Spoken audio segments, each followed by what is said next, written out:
Okay, so I will wait a little bit for you to join the channel.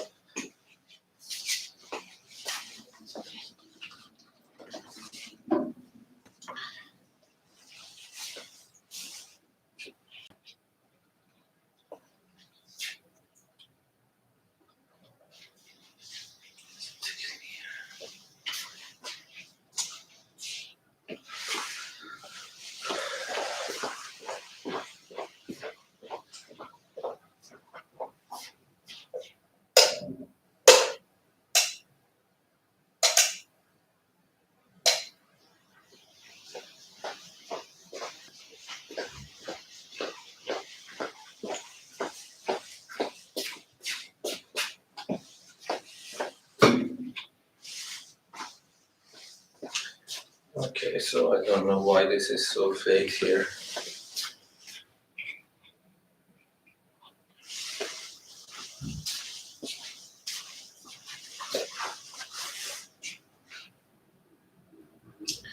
So still I see 16 are online, so I wait a little bit more. Please join as soon as possible.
Okay, I think now I can start. So today we want to go to the next chapter, and the topic of this chapter is actually the relation between the graph of a function with its derivative. So we want to, actually we can call this chapter the application of the derivative. So we want to learn how the notion of derivative will help us to actually have a better understanding of the graph of a function. Okay, so let me start by just writing a remark that I will continue for this chapter, because we don't want this, if you want to talk about all functions, this is beyond the scope of this lesson.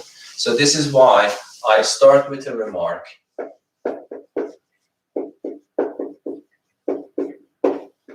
So, and if there is something not clear when you are watching the video, please let me know through Zoom so that we can somehow fix it. Yes. So the bad feature about this webcam is this autofocus, and there is no way, I think, to turn this off. I don't know if you can help me in that way as well. So the remark is this: in this chapter, in the whole chapter,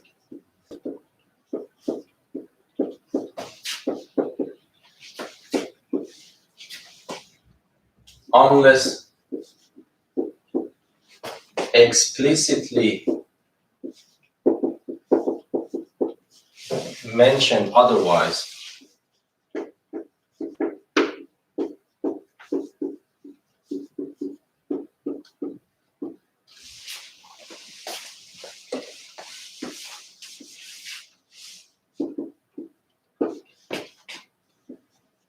we always consider functions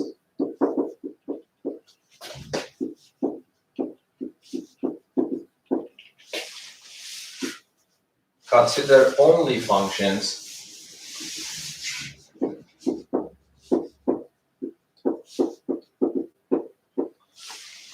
that are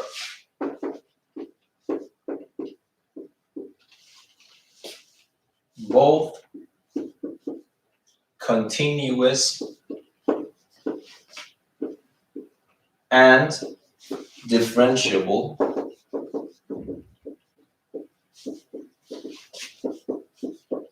on their domain.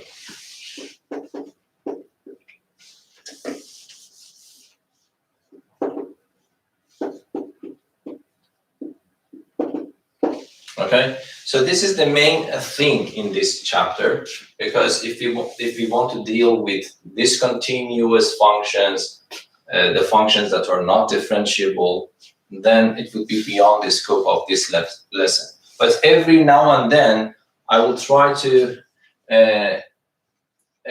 tell you what will happen if we have, for example, this continuous function, differentiable function. And that is the only reason that I want to bring it up sometimes, because I want you to understand what are the difficulties if you want to continue your lesson. Okay, and then you don't need to be worried about these terms, even though we have talked about these terms before. But what you need to understand is I am dealing with only functions, mainly in this chapter, which are continuous. When I say that a function is continuous, it means that I can draw the graph of that function with just one single pen stroke. So if I want to draw the graph of that function, I don't need to lift my hand from the pen or the whiteboard and put it somewhere else and continue. So this is the continuous function. So it means that I am dealing with this continuous function. So if I want to draw some graph, so a continuous function, the graph of a continuous function can go smoothly like that. So you see, I was able to draw it with one pen stroke. And of course, it might happen that this goes like this, something like this. This is also continuous because, again, I was able to draw this graph with just one single pen stroke. Okay, so but there is a difference here. You see that this is really, really smooth, but this has one single, for example, here, sharp point. Yes, so this function is not differentiable at this point, even though it goes smoothly here and there. But exactly at this point, it has a sharp point.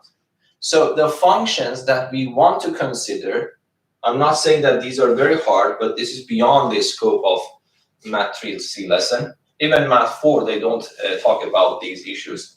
If the function becomes discontinuous, or if the function becomes a non-differentiable function. So here, this is continuous and differentiable.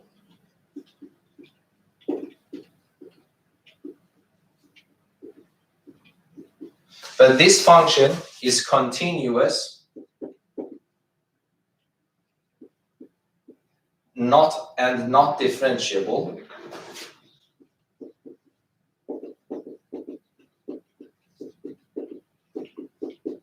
Okay.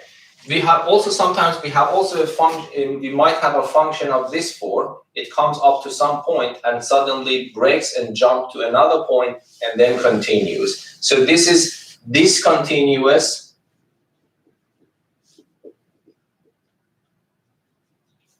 and non-differentiable.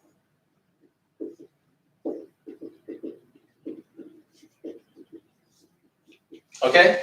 So what I am trying to say is that sometimes I might tell you what happens in these situations, but the case we consider in this discussion are only these well-behaving functions. The functions which are both continuous and differentiable.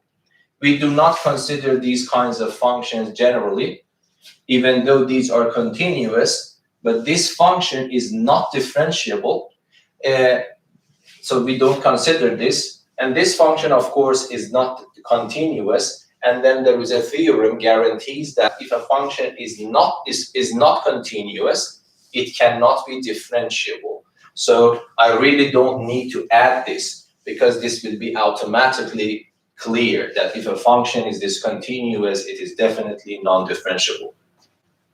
So what we want to mainly talk about functions and the graph of functions are the functions which are both continuous. I can draw them with one pen stroke, and differentiable without having sharp points. Okay? So this is the category of functions that we want to talk about mainly, of course. Okay. Now we want to understand how can we draw the graph of a function. This is the main question. Of course, one way of dealing with graphing functions, for example, if I give you the function y equals to x squared, this is a famous function for you now, and if I ask you to draw the graph of this function, so even because this function is a very famous function, you might know the graph of this function by heart, but in principle, one naive way of doing the graph of a function, which is probably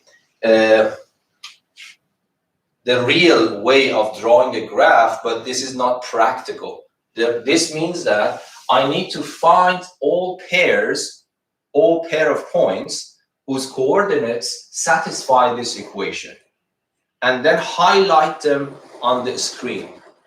That set of points is called the graph of that function. So you see, I just highlight the points on, say, for example, the monitor, and then there is no connecting. I am not connecting them. I mean that if we start, for example, let me set up a table, x and y. For example, if I put -2 here, I would get 4. If I put -1 here, I will get 1. If I put 0, I will get 0. If I put 1, I will get 1. And if I put 2, for example, I get 4. But are these the only numbers that I can put in? Of course not. Between -2 and -1, there are infinitely many points that I am just simply I'm ignoring. Yes? Between -1 and 0, there are also infinitely many points.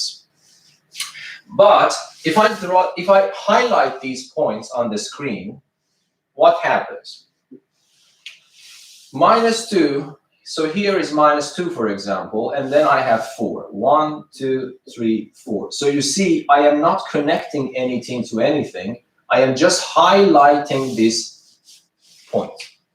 And then I go to the next one, and knowing that I am ignoring infinitely many points between -2 and -1. In principle, I should consider all the points between -2 and -1 and fit them into this relation, find y, and highlight all those points. Okay? But this is, even though this is easy to imagine, but this is practically not possible. Even with computers, we cannot do something infinitely many times. If you want to execute an algorithm with infinitely many steps, it needs infinitely many time. Okay, so here I just go to -1, and then what happens? This becomes 1. I go to 0, I get this point. I go to 1, I get 1 again. So I'm highlighting these points, you see. And then I go to 2 finally. So it becomes 4. Okay? So of course, 1, 2, 3, 4, 5 points is not a good representative of the graph of this function. Okay? So you see, because you already somehow learned this, you might think this is very trivial thing. So you might say that, okay, first what I want to say is that you can connect these points in infinitely many ways. Yes? One way is to connect them with straight line segments. Okay, even though it is similar to the real graph, because you already know the graph, but this is not a very good representative. We can do better, yes? There is no guarantee that there is a straight line. So how should I know that I shouldn't connect them with a straight line? So this is the point that you really need to know mathematics to be able to understand that of course, one way to say that, okay, this is not this graph, you say that, okay, I consider this middle point, between these two, and I put this number, for example, say -3/2, and I put this number there, it becomes 9/4. So 9/4 is 2.25, so it becomes here, yes? So then you realize that, okay, so this graph was wrong. It's not precise because this graph is also supposed to pass through this point. But my point is that how many points you want to fit in, yes? That is the crucial point. So in principle, if I tell you that these are the points of my graph, there are infinitely many possible curves or curves. There are infinitely many possible ways of connecting this. So I want to correct first thing is that we are not connecting anything. We are not allowed to connect things. The graph of a function means I need to put all possible numbers to the x and find all possible values for the y and go to the screen, highlight those points, that's it. But because I have infinitely many points available here, if I really do that, at the end of the day, this becomes a continuous graph, not because I am connecting them, because there are infinitely many points, they automatically be connected. So be careful. I am not connecting something in reality. It becomes connected after I do this process. But this process has a drawback. It is infinite. It has infinitely many steps, so I cannot do it. So it means that I need to design some way so that I can draw a graph of a function qualitatively well. I need to understand the behavior of the graph of the function without putting infinitely many points because it is not practical. So here, if I give you these are the 3 points of my graph, of course it is not clear what would be my graph. Might be the graph goes from here and then goes to here and then goes up. This is one possibility. But another possibility is that this graph goes here and then goes like this and go here and then go back here and then goes there like this. Okay, so you see, and then it doesn't matter. You might say that, okay, I add 1 point. Even if you add 1 point, the question is still the same. So how should you know that what happens between those 2 points? So this is a practical issue that we want to address more or less in this chapter. So we want to see if if a function is given to me, which is continuous and which is differentiable, how can I qualitatively understand the important points of the graph of a function? Okay, so this is the main theme of this chapter. Is there any question?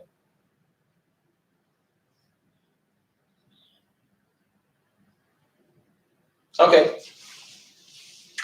So let us see how we can come to this point. So if I draw a graph of this a function like the continuous and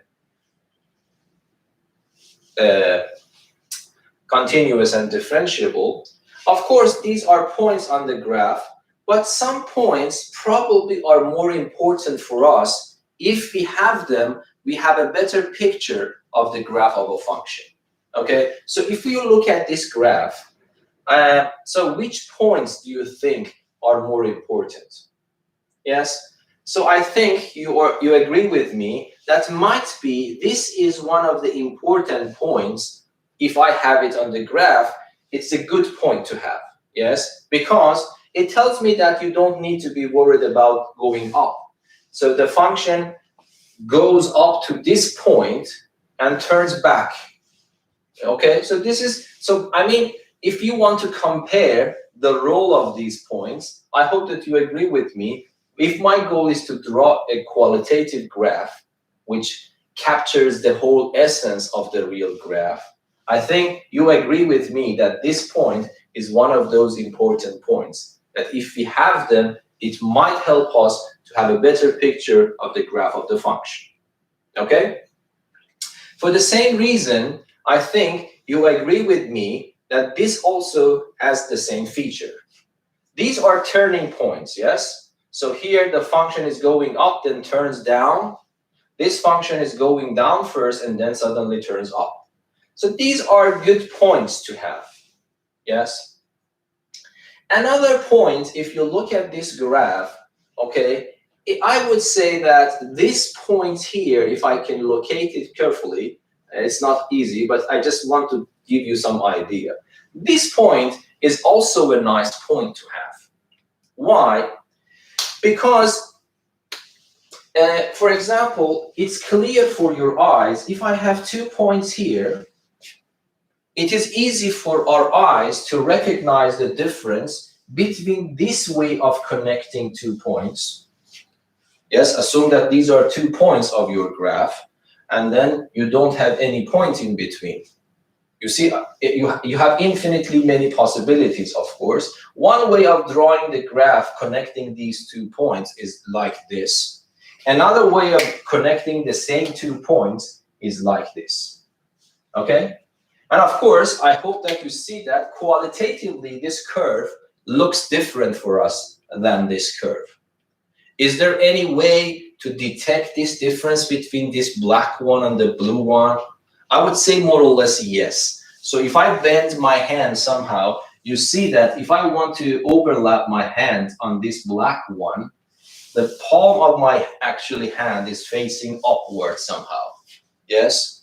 But if I want to do the same thing with the blue curve, then what happens? If I do the same thing, the palm of my hand actually facing downward.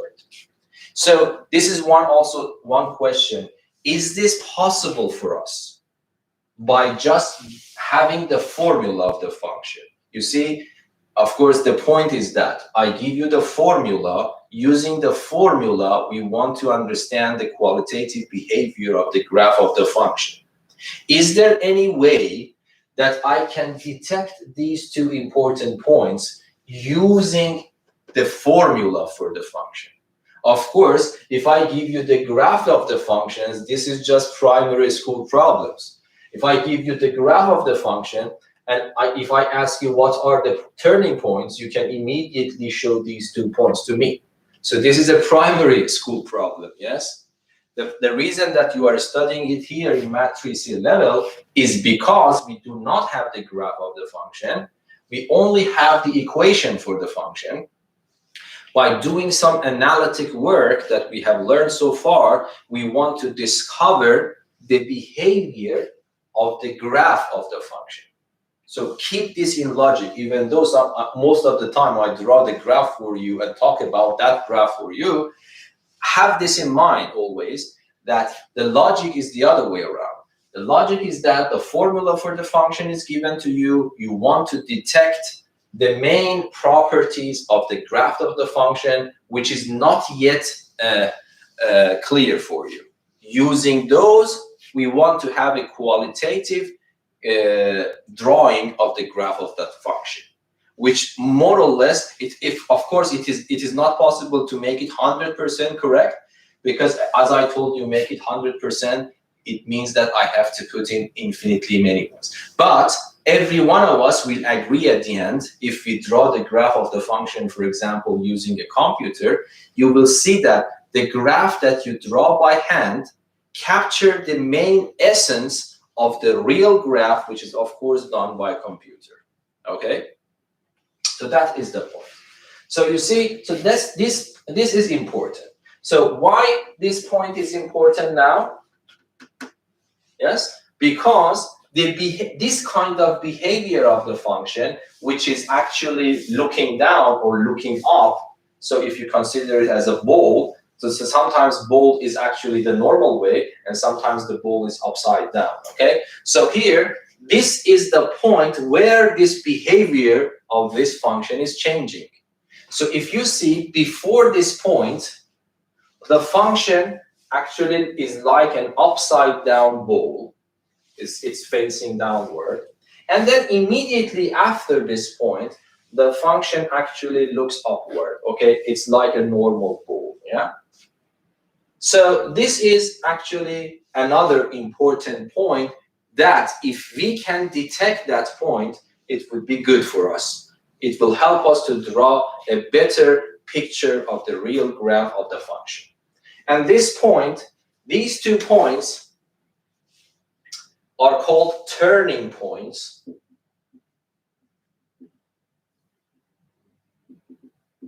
Yes, but this point is called the inflection point.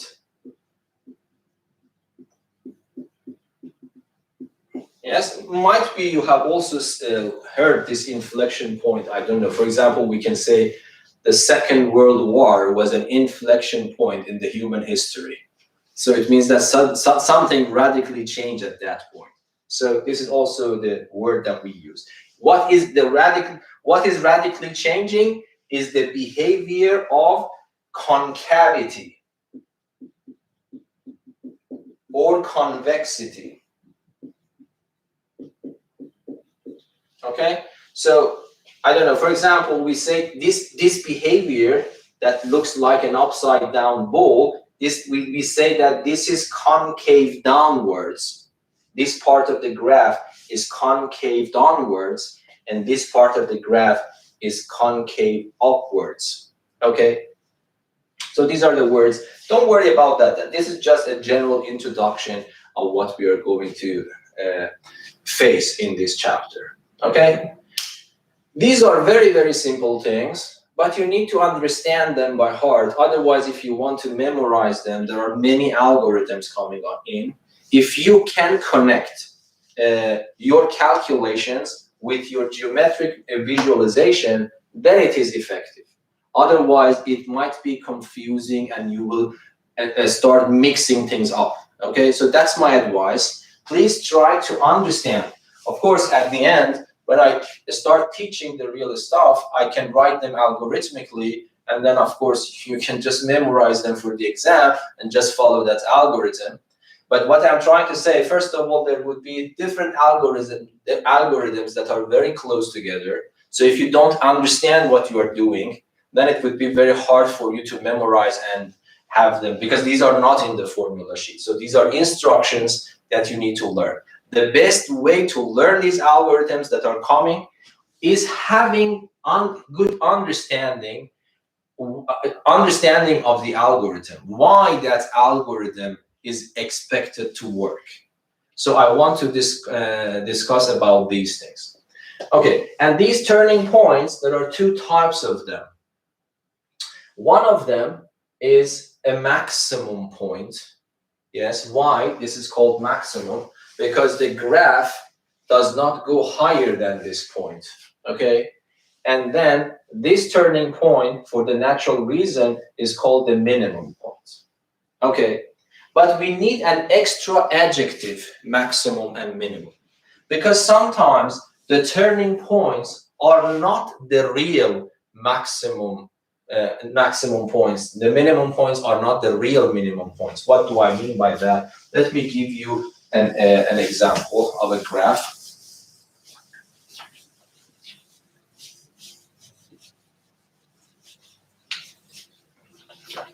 Okay, so for example, I can also consider this graph. Yes, the graph that it goes up and then it goes down. Yes, and then for example, it goes higher and then it goes down, and then for example, it continues. Assume that this continues forever like that. Okay, and then this is the x and y coordinates. So this is the y-axis and this is the x-axis. Okay, so let us see which points are important again. So again, this point is a turning point important. This point is a turning point important. This point and this point are important points. Yes? And then this point is an inflection point. Yes? The behavior of concavity of the function is changing after and before this point. Yes? So if you look before this point, it's concave downwards, and then immediately it concaves upward up to somehow this point. Again, this is another inflection point, for example. Before this point, the function is actually a concave upwards, and then immediately after that, the function concaves downward. And then this is probably another inflection point. This I would also call another inflection point. You see the behavior is changing.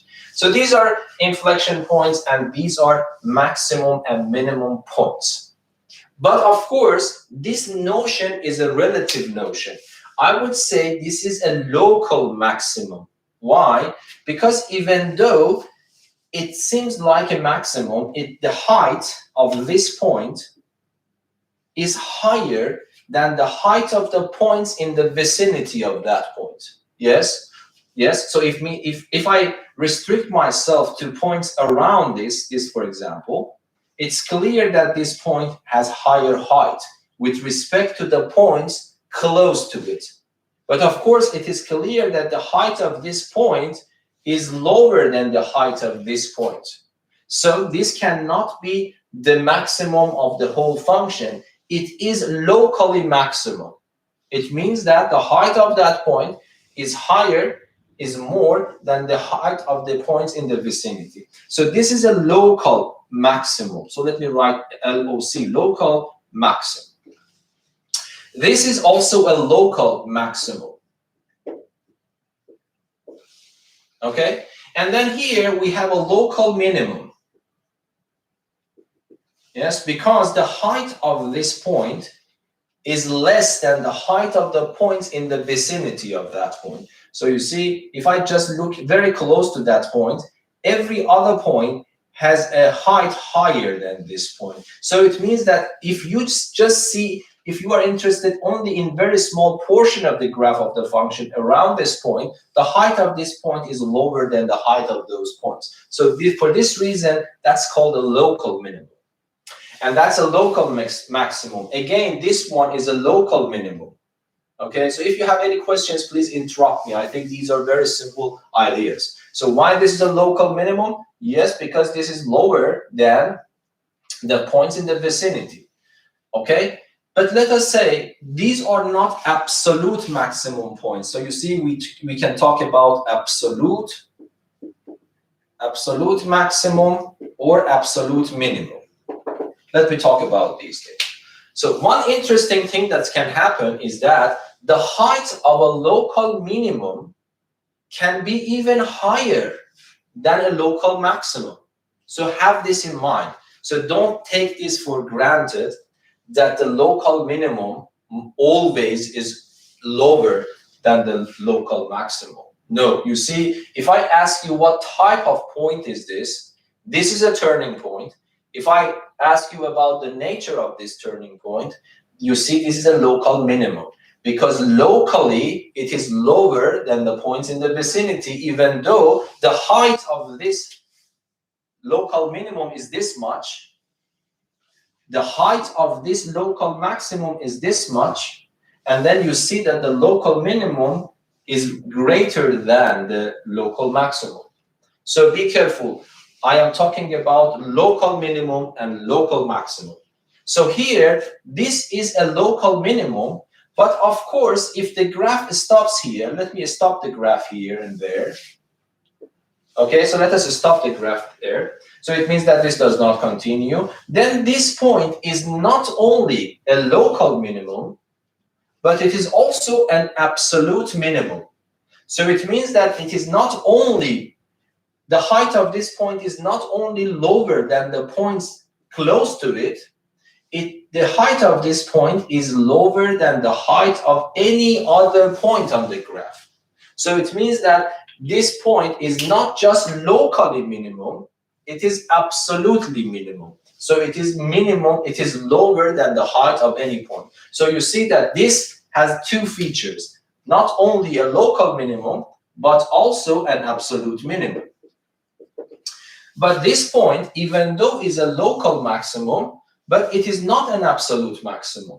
Okay? If I ask you which point of this graph in this way is the point of absolute maximum, then hopefully you understand that the very last point is my absolute maximum. So this point is the absolute maximum point of this graph. Yes? So I think all of these features are very, very clear for us when I give you the graph. As I told you, the logic is exactly the other way around.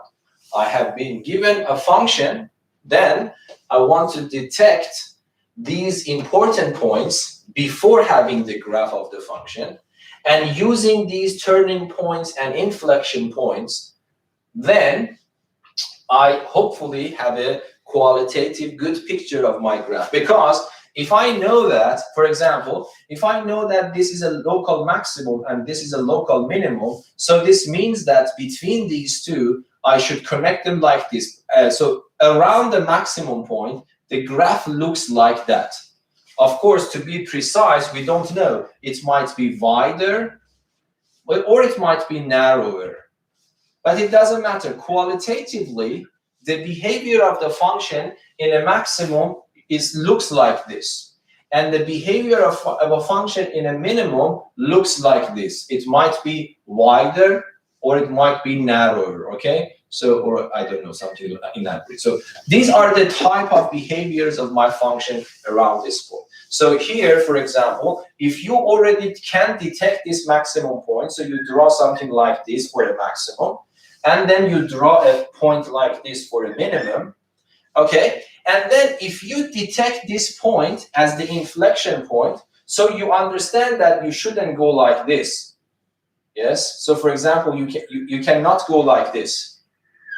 Why? This is not good, because if I go like this, it means that even though I am respecting this part, I am also respecting this part, but I am not respecting this point, because this point is an inflection point. I know that the concavity of my function should change in passage of this point.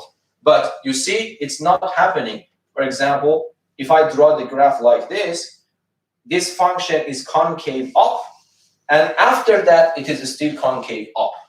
Okay, so it means that if I draw the graph of the function in this form, I am actually losing something. And you see that this graph is not very similar to this part of the graph. But if I understand that, okay, this is my local maximum, this is my local minimum, and here somewhere I have an inflection point, so I know that this graph should go like that, and I know that after this I need to I need to draw the curve in that direction. So you see, this gives me a more real picture than this one.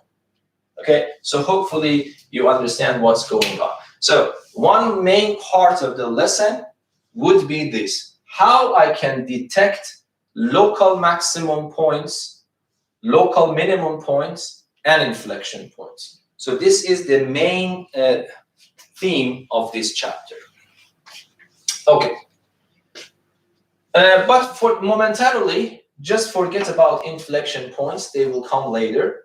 Today, we want to talk about local maximum points and local minimum points. How can I detect them? Okay.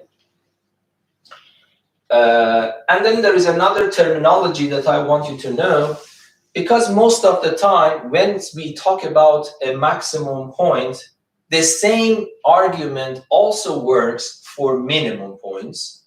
So let us, I will tell you an example here. But then we talk about extreme points. So we also have extreme points. When I say a point is an extreme point, it means that it is either a maximum point or a minimum point. So maximum and minimum points are called extreme points. Okay, so when I say that I have extreme point, from this sentence you cannot understand that either I am talking about maximum point or a minimum point. But it means that it is not important. This will be true both for maximum and minimum. Instead of saying that if I have a maximum point or a minimum point, then this statement is correct. If it is correct for both of them, I simply say that if this point is an extreme point, then this statement is correct. So extreme point is just a terminology that when you see it, it means either maximum or minimum. And we can also have the same for absolute. I can talk about absolute extreme points. I can talk about local extreme points. Okay, so this word I want you to know. Okay, so yeah, let me just clean this and then start doing it formally. And I want you to understand the connection between these concepts and the algorithms that I want to talk about them to you, okay? So if I ask you what is the main problem right now, the main problem is this. A function, a rule of the rule of the function is given to you, and you are supposed to locate the local maximum and minimum points of that function if, of course, they exist. Yes? For example, you might say that, okay, these, at least they should exist somehow, but this is not the case. For example, if you consider the straight line and continues forever, if I ask you which point on this straight line is a local minimum, I hope that you agree with me, none of them is a local minimum. And which one is a local maximum? None of them again. And then I can ask you, is there any inflection point? You see there is no inflection points. There is no absolute maximum because it continues forever. It goes higher and higher. There is no absolute minimum. So this is a simple graph that doesn't have anything at all, any of these concepts related to this. Okay, but of course, you can also have a curve. For example, this curve, assume that this is continuing like this, and then it goes like that, and then continues. So this is not a straight line. This is a curve. But do you see any local extreme points here? Do you see any local minimum? Do you see any local maximum? No. Do you see an absolute maximum? Do you see an absolute minimum? No, if it continues forever. Of course, if the graph stops there and here, then you will have this point as the highest possible point. So that is an absolute maximum. And then this is also absolute minimum if the graph stops here. So be careful. But is there any inflection point? Yes. You see, I can somehow locate an inflection point around here. Before this point, you see this concavity is downward, and then immediately after that, the concavity is upward. Yes? So this is very important. So if I give you a function which is continuous and differentiable in our course, there is no prior guarantee that you have a local maximum, a local minimum, and an inflection point or whatever. We need to have a tool in our hand, analytically analyze this, and detect those points if they exist. Okay? Please let me know if this is not understandable. Now, I want you to engage with me. Please try to think about these and answer my questions, because this is the way that you have to learn it. Whenever you forget an algorithm, you need to visualize the picture in your head, and immediately, if you understand what's going on, immediately you can recall that algorithm back into your memory. Okay. Let me draw a very simple graph here. Only concentrate on a local maximum and a local minimum, even though this graph has also an inflection point. Okay. Okay, so let me put it here, this point and this point. Okay, I want to hear from you. Do you see how should I look for these 2 points? So assume that this function is given to you, Still, this graph is missing. You don't know the graph, but I just want to understand this. So I just assume that this is the graph of the function that will become clear later. But can you tell me how, just using the formula of the function and the knowledge of derivative that you have gained so far, how can you think possibly I can detect these points? By detecting these points, I mean that I want to know the coordinates of these points. So if I have, this is my coordinate system, if somehow by calculation, not by graphing, by calculation, if I can detect these numbers, then I am done, because I can immediately locate those points. Okay, Now I want to hear from you. Do you have any idea how we can do that?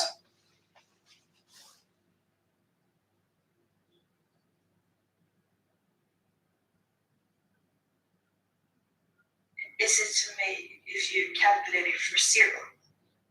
Yes. Which one? You mean the function equal to 0? The derivative. Okay, why the derivative is 0 is a good choice. Martin, can you tell me why?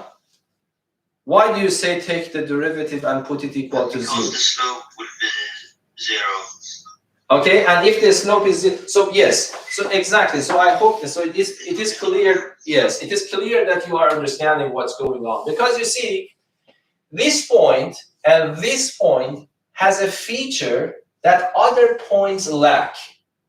For example, if I look at this point is not a local minimum, it's not a local maximum. Let us concentrate on the tangent line. Just graphically, okay? Just we want to discover. So this is the tangent line to the graph at this point.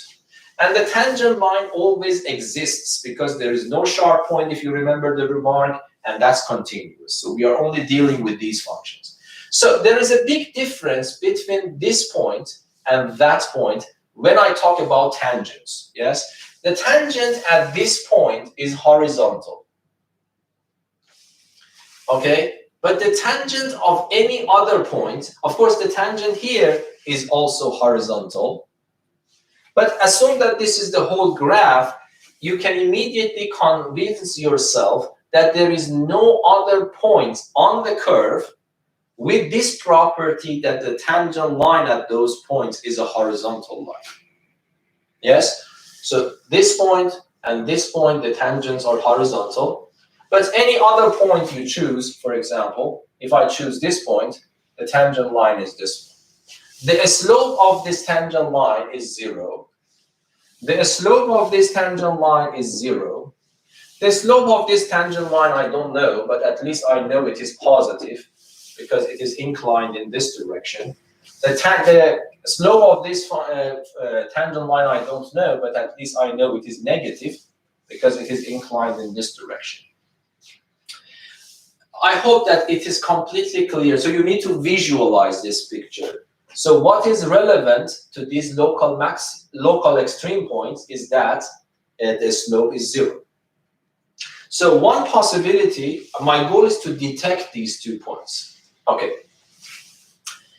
What should I do? The first thing that comes to mind is to locate the points at which the slope is 0. But we learned about the slope of the tangent line. The slope of the tangent line is the derivative of the function calculated at the point of tangency. So if this is the case, I understand that f prime calculated at a is 0. If someone asks you why, because you say that f prime of a, according to what we learned in the previous chapter, is the slope of the tangent line at the point on the graph whose x-coordinate is a. The point on the graph whose x-coordinate is a is this point. And then I see that the slope is 0. So this is clear that f prime of a is equal to 0. Okay? And the same is true for f prime of c is equal to 0. So this is guaranteed in this picture, no doubt about it. But remember, we still don't have A, don't have C. We want to find them. So what you can say is that, okay, I differentiate my function, just find the derivative, and equate it equal to 0. And then, of course, I will continue and try to solve this equation. This equation might be a simple equation, it might be a hard equation, but forget about this, that those are practical things we have to overcome. We take the derivative and put it equal to 0 and try to solve the equation, and then I will find some numbers. For example, x1 is one number, x2 is another number, x3 is another number. Assume that we get 3 x's. Okay. First of all, these are my x's that I get. Is it guaranteed that these points are is it guaranteed that these x coordinates are the x coordinates of local extreme points of the graph?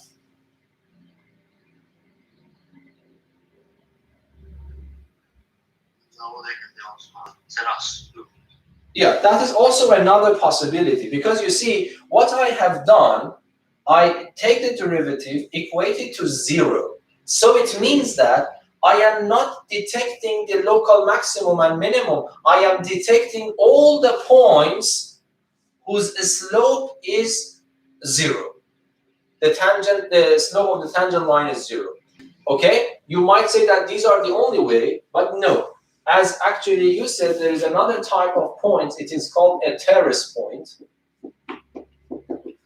And then let me just tell you, okay, so a terrace point. It might happen that I have a graph like this, you know, the function goes up, and then it becomes something like this. So if I continue this x-axis, then at this point, the tangent is still horizontal. The tangent of the graph actually passes through the graph, but that is also reasonable to call this a tangent line, yes? So what I'm saying is that something like this. Assume that this is a horizontal line. You have a curve which touches your graph here, and then after that, it continues going upward. So this is also tangent to the graph. So this point might be also among these points. If your function has a point of this type, you will also detect it in your list. But you know that one is not a local minimum or a maximum. Of course, you will see that later. This is an inflection point. So this is one type of inflection point. So you see, if I take the derivative and equate it to 0, I get some numbers. These are good candidates, you see, for local extreme points. But they are just candidates, because it might happen that this graph have some kind of this behavior. If the graph has some kind of this behavior, that will also be listed in my list, because I put the derivative equal to 0. This is one type of point. Derivative is equal to 0. It will be detected here. Good. This point is also a point with a tangent equal to 0. The slope is equal to 0. This will also be detected in my list.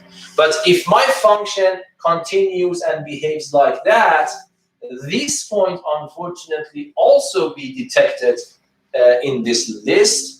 So it means that this makes a problem for me. Even if there is no such a point, the problem is not finished yet. The problem is not finished, because we don't know which one is a minimum and which one is a maximum. And we cannot just test it by putting it into the function, because I told you that, do you remember, it might happen that the minimum is higher than the maximum. So we cannot just look at it like that. So then the practical problem becomes clear. Of course, this is a good step, but this is not the whole story. Because if I equate it equal to 0, I will get a list of numbers, but these are just candidates of my local extreme points. There might be some fake ones in my list, some spies in my list, okay? Now the question is that, how can I analytically detect the fake one? How can I analytically detect which one in this list is a terrace point, and which one is a minimum, and which one is a maximum? If I can answer and address this question, then I am done, because the algorithm becomes clear. The first step, take the derivative.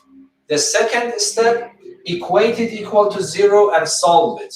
The third step, use the method that I will describe later to address which one of these numbers in your list is a terrace point, which one corresponds to a maximum point, which one corresponds to the minimum point. So far, by this visualization, we were able to detect the candidates. So it means that at least we are relieved, yes, because potentially how many points can be there? So there are infinitely many points I want to look into, because potentially each one of them can be a maximum or can be a minimum, yes? But I have narrowed down this infinite list to a bunch of numbers. So that is a great success. But the problem is not finished, because it might happen that one of these points in the list is a terrace point. And even if there is no terrace point there, I want to know which one is a maximum and which one is a minimum. Okay? So we want to address the second question. Now, can you tell me, by looking at the picture, what is the main difference between this point, and this point? If I ask you what is the similarity between these 2 points, the answer is clear. At all of them, the tangent is horizontal. So this is the similarity between these 3 points. So what is the main difference between these 3 points, so that I can rely on it to finalize my problem and detect the local maximum and local minimum and the nature of them? Which one is minimum, which one is maximum? Can you see the difference between these 3 points? Of course, it is, for our eyes, it is completely clear that this is different. But I want you to find a relation between derivative behavior of the function and the behavior of these points, so that it will help us to differentiate between these 3 points.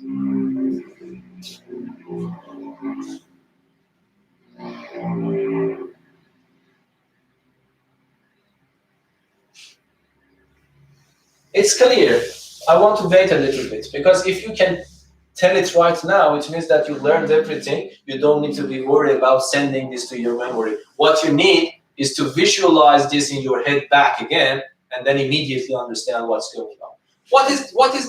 Let us check the behavior of my function at this point, and that point. Everyone can see that this, at the maximum, the function behaves like that. Here, at the minimum, the function behaves like this. At the terrace point, the function is behaving something like this. Okay, can you say something about it?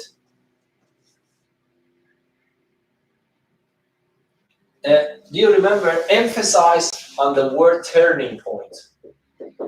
Another name for local maximum and local minimum is called a turning point. How do you understand this is a turning point? So for example, if I ask you, is this a turning point? Literally, it is not a turning point, yes? Everybody have this feeling, nothing is turning there. But if I say that this is a turning point, you accept it from me, because it means that you really understand what's going on. Something is turning here. Something is turning here. But nothing is turning here. Yes? So, can you elaborate a little bit more about this? Come on, it is easy.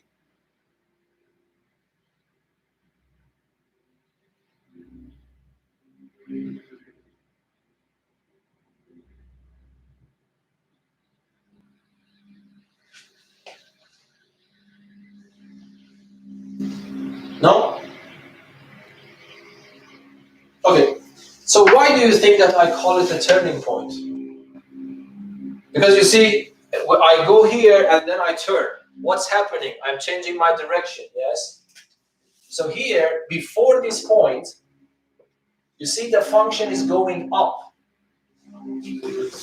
It goes up, up, up, until this point, suddenly it turns back. It goes down. So this is why I call it a turning point. And then here, this is the other way around. It is going down, but when it reaches to this turning point, it changes the direction and then goes up. But now look here. If I ask you what is the behavior of the function before this point, you say that it is going up.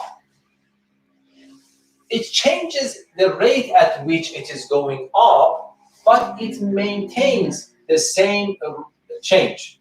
Before this point, the graph is going up, it reaches to this point, the rate at which it is going up changes, of course, it becomes a little bit slower, and then suddenly again, it accelerates and goes up. So no change direction is happening here. So this is the main difference, that I can use this behavior to detect which one is a terrace point and which one is a minimum and which one is a maximum. For a maximum point, the function before that is going up, after that goes down. But for a minimum point, before that, the function is going down and then suddenly it goes up.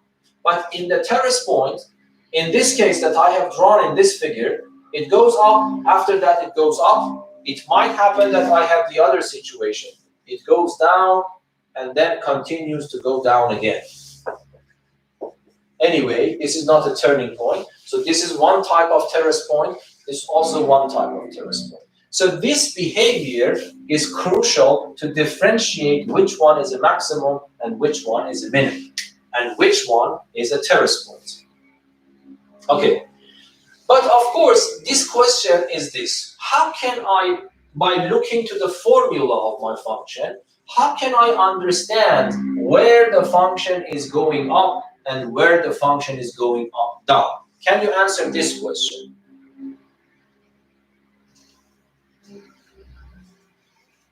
So let me draw a part that the function is going up, something like this. What is the common property between all these points, so that all of them, because you see that all of these points are lying on the portion of the graph where the function is going up. Can you find a common property between all these points from the tangent point of view? What? May you repeat? The key value is always positive. Exactly. Because if I draw the tangent line here, it is this one. If I draw the tangent line here, it is this. Sorry for this mess a little bit. You understand what I mean? If I draw these tangent lines, okay, the slopes are different. All of them are different. But I hope that you will understand that all of them are inclined in this direction, either steeper or not, okay? Yes? So all of them are in this direction. So it means that if I ask you what is the derivative here, you would say the derivative here is positive. Again, if I ask you what is the derivative here, you would say the derivative is the slope of my tangent line. The slope of the tangent line is positive, so the derivative is positive. And then this derivative is again positive. So you see that all of them have this in common. So the derivative at the points on the graph where the function is going up, when the graph is going higher and higher, the derivative is always positive. And then you immediately see that if I have this decreasing part, if I have a decreasing part of my function, what is happening? If I consider this point, if I consider this point, if I consider this point, on the portion of the graph where the function is going down, all of them have this in common. If I draw the tangent line here, I don't know the exact values, of course, but all of them have this in common. All of them are inclined in this direction. So these lines, these are k negative ones. These lines are k positive ones. Yes? And exactly at the turning point, I have k equal to 0. So this means that if I have a local maximum, the function, the derivative of the function is positive before that point, and suddenly becomes 0 at that point. Immediately after the point, the derivative becomes negative. So this is a good thing to discover.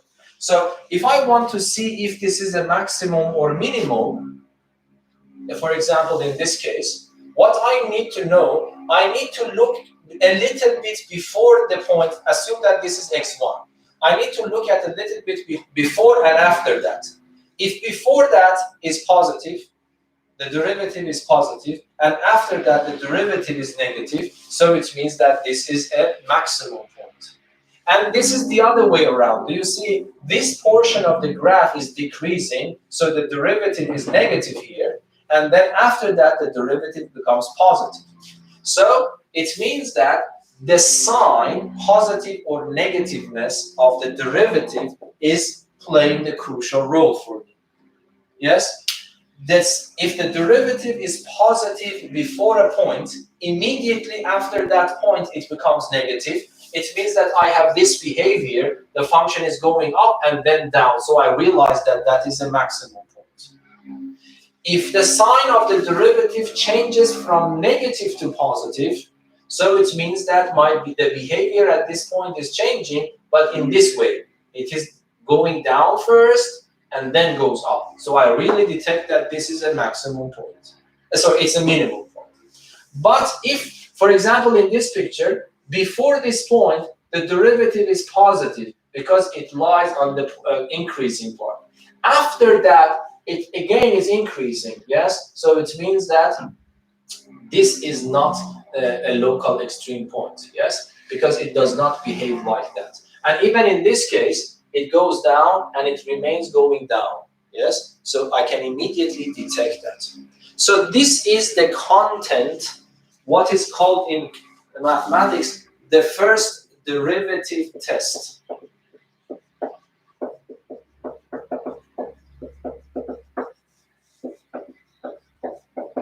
So it means that I take the first derivative, equate it to 0, and then I get a list of candidates for local extreme points.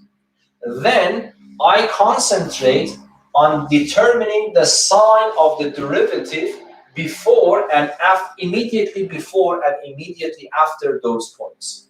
And based on positiveness or negativeness of the derivative before and after a point, I can immediately detect the behavior of these points.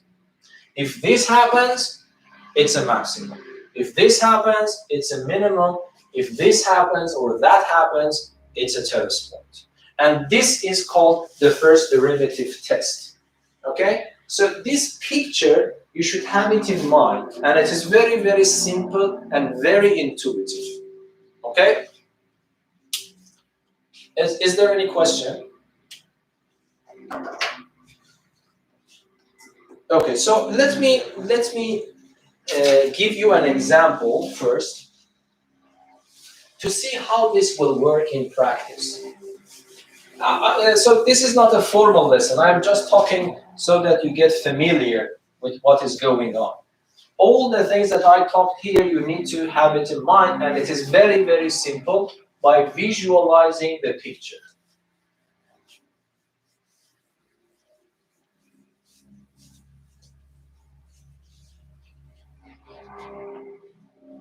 So, let me just give you a very simple example. F of x equals to x squared plus 5x. Let me write it plus 6x plus 2. Yes? The reason that I brought this example, because this example, if you remember something from your Math 2C lessons, immediately you know the graph of this function. Yes? You know that the graph of this function, it's a quadratic function, so it is a parabola. Do you remember from Math 2C lesson which type of parabola is this? You know that we have two types of parabolas, yes? Either they open up like this, or they open down like this. Now you have a word for it, yes? In this case, you say that my parabola is concave upwards. We didn't have this word before.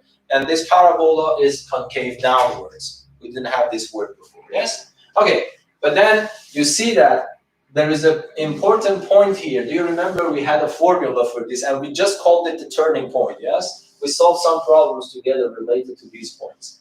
And here, I would say that this happens if A is positive. What is A? If I have a parabola of this type, you remember this? These are the contents that we learned in Math 2C without having the notion of derivative at all. Because it was so simple, we could just deal with the graph of this function in a different way, okay? But this is the generic way of dealing with that. So if A is positive, I have this situation. If A is negative, I have this situation. This is what you need.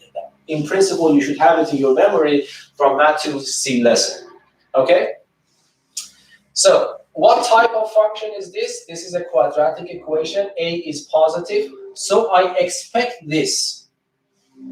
Okay, I expect this. So it means that there should be a minimum point for this. Okay, let us check that. What should I do first? A function is given to me. Pretend that this function is complicated and we don't know anything about the graph of the function. We just have the formula. We want to find a local minimum point or points, local minimum point or points, and terrace point or points. Yes, we don't know anything. Assume that we don't know anything. So the first step is to take the derivative.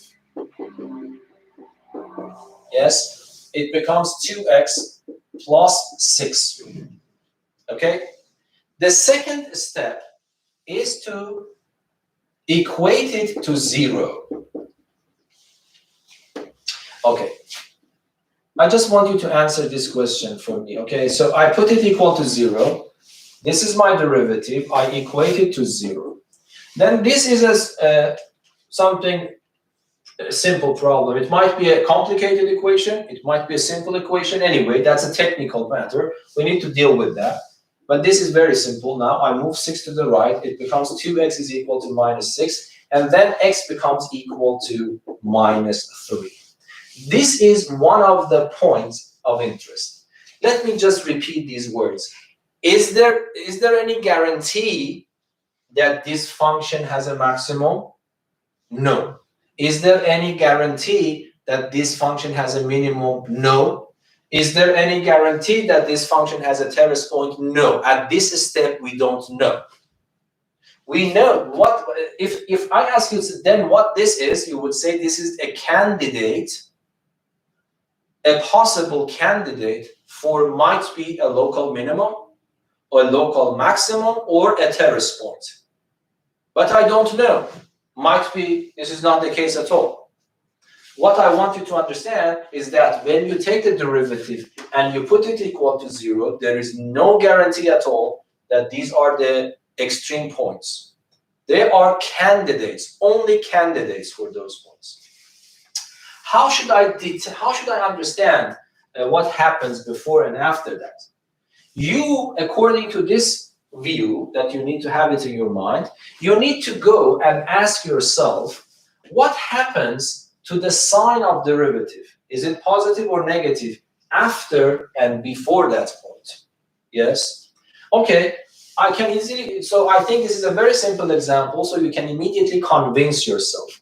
So assume that this is your x, this is your f prime, okay? We also have another line, and this is called the sign table. And this is convention that in the sign table I have 3 rows. The first one is reserved for the value of x. The second one is, by this convention, is the derivative, and the third one is the function itself. And then you draw this one. And then how many candidates you found? Just one candidate. So you put it here. And then what happens? Of course, you know that the derivative at minus 3 is 0. Why? Because I myself equated to 0, and I got this answer. So this means that if I plug this into my derivative, definitely the derivative at this x is 0. Of course, if you want, you can also calculate this number. Let us calculate it. How should I calculate? I need to take this number. This is the row for the function. So I will take it back to my function. I put minus 3 here. It becomes 9. 6 times minus 3 is minus 18, and then I have plus 2, so this becomes minus 7. So this number is minus 7. Okay, but this is important for me. I want to see before this point, is the derivative positive or negative? And I want to see what happens for the sign of the derivative after this point. Yes? Okay, can you tell me what happens? If I put minus 3 here, this becomes 0. If I put a number smaller than minus 3 here, what do you think will happen?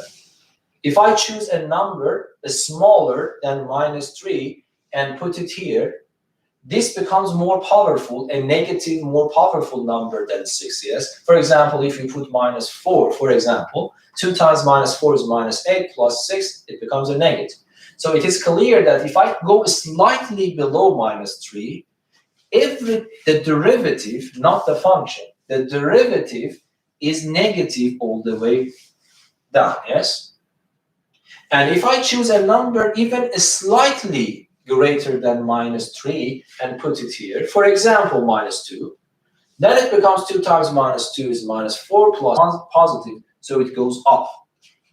And if I ask you which type of point you detected this point to be, you immediately say that before this point, the function is going up, down. At this point, the derivative is 0, so the slope is 0, and then suddenly after that, the function goes up. So it means that the point with coordinates x, minus 3, and minus 7 is the minimum point, local minimum point. And hopefully, you will realize that this squares with what you learned in Math 2C, because it was so simple for you. If you have this in your memory from Math 2C, if I ask you this, does this function have a minimum or a maximum, you immediately answer this function has a minimum. And now you see that this also have the same result. You might say that, okay, if this is so simple, why should I make this hard for myself? The answer is that because this only works for this function, but if this function is more complicated, we don't have any general rule for that. But this method will enable us to answer these sorts of questions for all possible functions in principle. But in this lesson, we only consider the continuous and differentiable functions, even though in the university you will learn what will happen if you relax those conditions. Okay? This is just a very, very informal lesson.